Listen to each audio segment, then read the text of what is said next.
On this week's Hard Money, the Fed flies into Jackson Hole, Samsung announces plans to launch a Korean Bitcoin exchange, and the community rallies around HODLNOT. Plus, we profile a British Bitcoiner who can't stop giving away free sats. Don't miss this week's Hard Money. Advice, but we may have more downside to come, and it may come a little bit sooner than most people think. Well, always great to have your perspective. Thank you so much, Dr. Jeff Ross. And up next for our Hard Money special report, we profile a British Bitcoiner who can't stop giving away free sats. Don't go away. Welcome to this video where I am asking people, just random people in parks around London, what they think of Bitcoin. What is Bitcoin? Meet Mike Still. I'm passionate about it. I think the future is bright.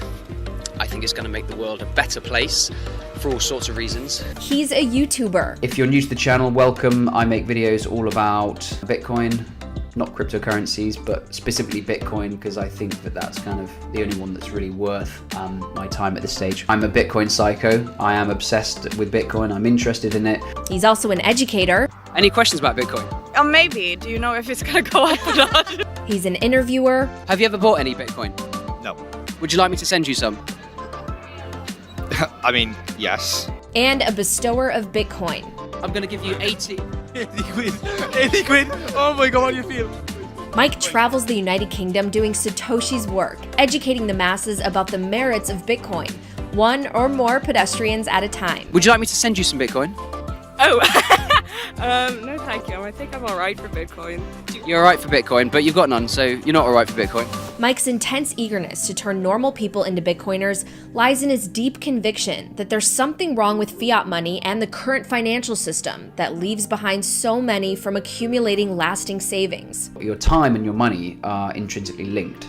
If your money is being destroyed to the point where your money is losing so much purchasing power that you just have to keep working harder and harder and harder and harder just to keep up, my diagnosis for these things is that the money is broken. And if you ask Mike, the solution to broken money is nothing short of a transformational breakthrough in technology on par with the invention of the wheel or the printing press and the internet. Bitcoin was an incredible revolution in this sense. In 2008, when Satoshi Nakamoto wrote the white paper, what he'd essentially discovered was like a once-in-a-species event. What people see when they hear Bitcoin is they just think of one thing. Actually, it's an incredibly complex and very all-encompassing technology, which, you know, to be alive at this point is kind of a big deal. Some people he talks to know about hard money. What is Bitcoin? Bitcoin is a currency and also, I suppose, an asset, and it uses the blockchain to record its transactions. Yeah, that's exactly right. Other people don't. What is Bitcoin? Okay, it's like a fake money. It's a currency that sort of exists. You've heard of it though? Yeah, heard of it, and heard it's worth a lot now. I think my dad almost bought some 20, 30 years ago, he told me at Christmas. And then there's this guy. What is Bitcoin? I have no idea, and actually I don't want to know. Wow, you're the first person that said I don't want to know. Well, the whole thing kind of stresses me out, actually. The idea of what I think it is stresses me out, so actually knowing more, I think, would make it more stressful. We won't blame you, sir. Coming to understand the rate at which central bankers are debasing your fiat money is enough to stress anyone out. Money used to be backed by gold. Some people think it still is. It's definitely not. It's backed by nothing. The supply of the US dollars in circulation is infinite, said by the Federal Reserve themselves. There is no limit to the amount of money they can produce or create. So here's to you, Mike Still, and all the Bitcoiners in the wild doing their part to orange pill the masses.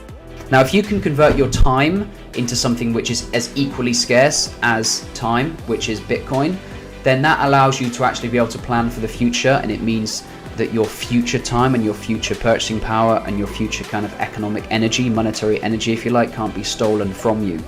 And that's a really, really, really powerful concept. I'm on Instagram and Twitter at MikeStillBTC. And with that said, I hope I've answered your question, why Bitcoin can make you a psycho.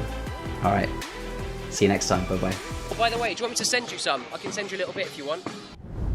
If you're in the UK, make sure to watch out for Mike, and hopefully he'll be making his way to hard money soon. Thank you so much for watching this week's edition of Hard Money. Our goal is to give you the latest headlines impacting Bitcoin and the global economy while bringing you original interviews straight from the biggest names in the space. I'm Natalie Brunell, and I'll see you next week.